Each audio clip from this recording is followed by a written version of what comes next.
Bonjour à tous. Aujourd'hui, on va explorer les 4 modèles de la fonction exponentielle. On est dans nos notes à la page 14. Alors nous, les 4 modèles, on va les étudier à partir de la fonction de base, mais ça va quand même nous servir de modèle pour les fonctions transformées qu'on va rencontrer déjà très bientôt dans notre chapitre.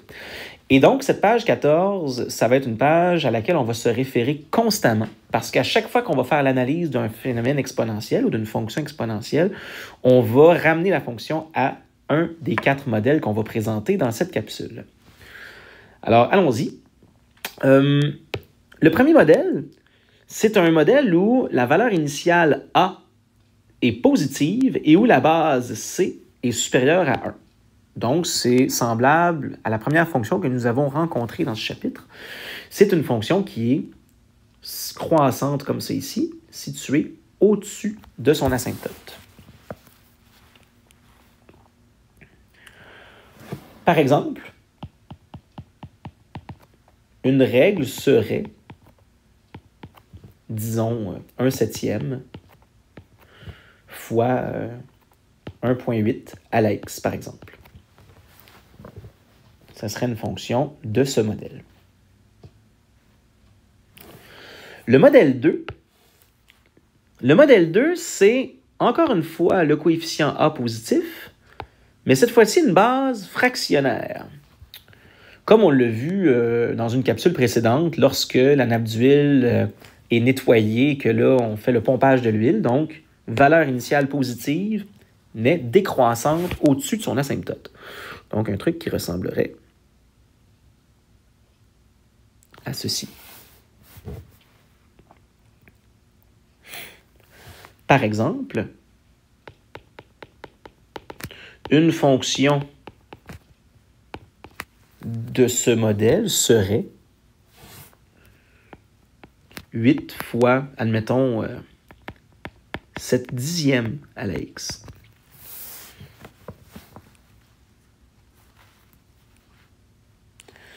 Les modèles 3 et 4 qui sont en dessous, on les rencontre peu dans les situations concrètes parce que ce sont des modèles qui sont plus théoriques que appliqués, si je peux dire. Mais dans le fond, c'est simplement lorsqu'on a un coefficient A négatif. Donc, modèle 3 avec un coefficient A négatif et modèle 4 avec un coefficient A négatif. Alors, je les ai placés en dessous de cette façon-là parce que le modèle 3 ressemble beaucoup au modèle 1. C'est-à-dire, dans le modèle 3, la base est plus grande que 1.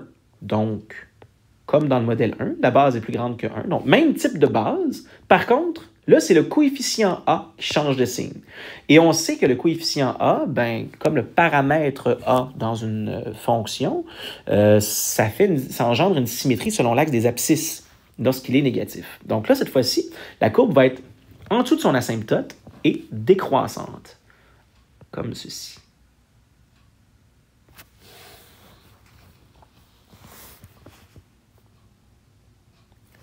Par exemple, une règle serait moins 12 à la x, par exemple.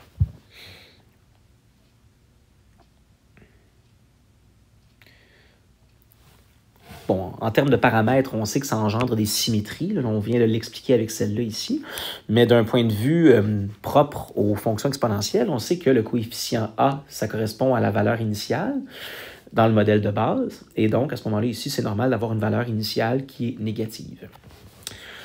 Et finalement, le dernier modèle, encore une fois, donc coefficient A négatif, avec une base fractionnaire. Donc, ça ressemble au modèle 2. Le modèle 2 avait une base fractionnaire, mais là, cette fois-ci, on rajoute un coefficient A négatif qui fait une symétrie selon l'axe des abscisses. Alors, le modèle 2 qui est ici va subir une symétrie selon l'axe des abscisses. Et finalement, ça va être une fonction qui va être située sous son asymptote, mais qui sera croissante, comme c'est ici. Et par exemple, une règle pour une telle fonction serait, par exemple, f de x égale moins 8 fois 1/4 à la x.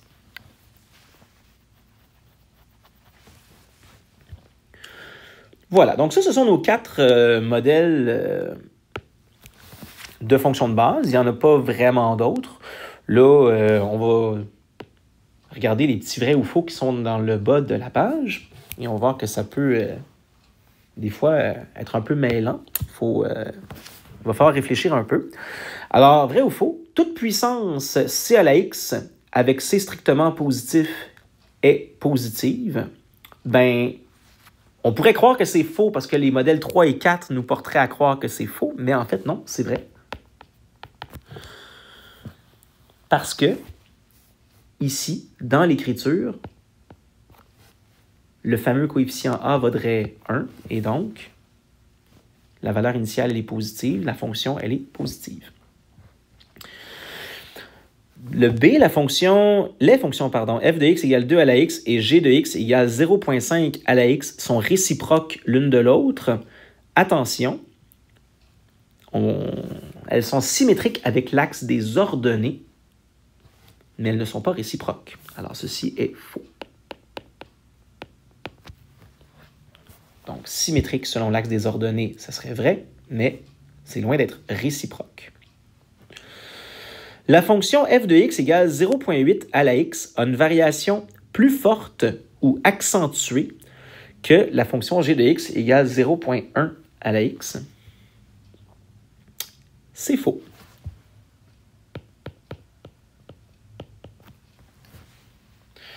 Pourquoi c'est faux? C'est que dans un phénomène exponentiel, je sais que je parcours ma table de valeurs en multipliant constamment par la base. Et si j'ai une base qui est proche de 1, bien, le phénomène ne bougera pas beaucoup. Ici, 0,8, c'est assez proche de 1. Donc, autrement dit, si je multiplie successivement par 0,8 constamment, bien, les valeurs ne seront pas appelées à changer aussi drastiquement que si je multiplie ici par 0,1. Autrement dit, une multiplication successive par 0,1,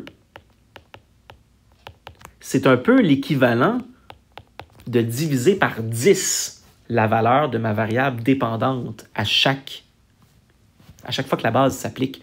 Donc, multiplier par 0,1, c'est l'équivalent de diviser par 10 successivement. Ça va pas mal plus vite que de multiplier par 0,8.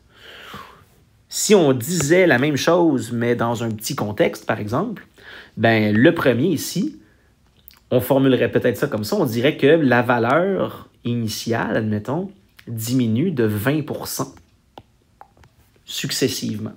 Diminuer de 20%, ça voudrait dire qu'on en conserve 80%. Donc, c'est pas énorme. Ici, d'une étape à l'autre, on perd 90% de la valeur à chaque fois.